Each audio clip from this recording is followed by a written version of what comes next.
आपसे पूछूं कि दिल्ली की सबसे हॉन्टेड जगह कौन सी है?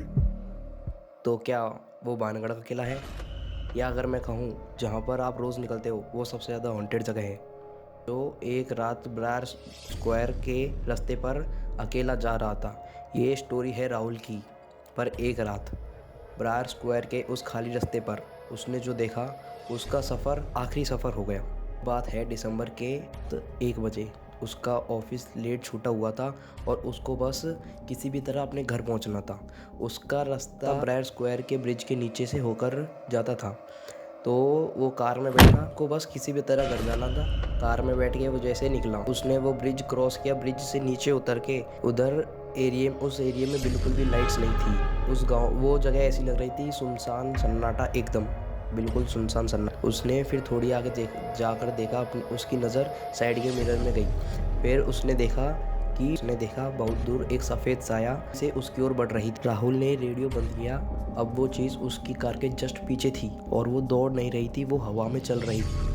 वो दौड़ बिल्कुल भी नहीं रही थी, हवा में चल रही थी। राहुल ने ब्रेक लगाया और कहा, ये अगर इंसान है तो मैं इसकी हेल्प करूंगा। जब उसने साइड मिरर में वापस देखा तो वो लेडी उसकी कार के जस्ट बगल में खड़ी हुई थी। उसका चेहरा उसके गीले घने बालों से छिपा हुआ था और उसके फेस पर कुछ भी नहीं दिख रहा था। और फिर वो कार के पास आई और उसने का शीशा हल्के से नॉक किया 2-3 बार धीरे धीरे से। और राहुल ने तब एक अजीब सी बात नोटिस की। वो नॉक कर रही थी। राहुल ने एक अजीब सी बात नोटिस की कि उसके पैर रोड पर नहीं थे, वो हवा में थी। उसके पैर हवा में थे। ये देखते ही राहुल के पूरे शरीर में डर भर गया और उसका शरीर कांपने लगा डर के कारण। और उस लेडी ने फिर अपना फेस थोड़ा सा दिखाया और उसके बाद राहुल ने जो देखा वो उसको हमेशा रहा। और वो धीरे से हंसी एक ऐसी हंसी जिसमें कोई खुशी नहीं थी और वो ठंड के कारण इतनी भयानक सुनाई दे रही थी। और वो हंसी राहुल के सर में गूंज रही थी बार बार। राहुल से उसने ये कहा, मुझे रास्ता नहीं मिल रहा है, मुझे मेरे घर छोड़ दो। इतना सुनते ही राहुल ने फुल एक्सीलेटर दबाया और वहां से दुम दबा के भागने की कोशिश की। वो लेडी मिरर में गायब हो गई थी, पर राहुल को ऐसा लग रहा था कि वो लेडी अभी भी उसकी कार के पीछे शीशे पर ही चिपकी हुई है। उसने पीछे मुड़कर नहीं देखा जब तक कोई लाइट्स वाला शहर नहीं आ गया। वो अगली सुबह अपने ऑफिस गया और उसने इस बारे में सबसे बात की।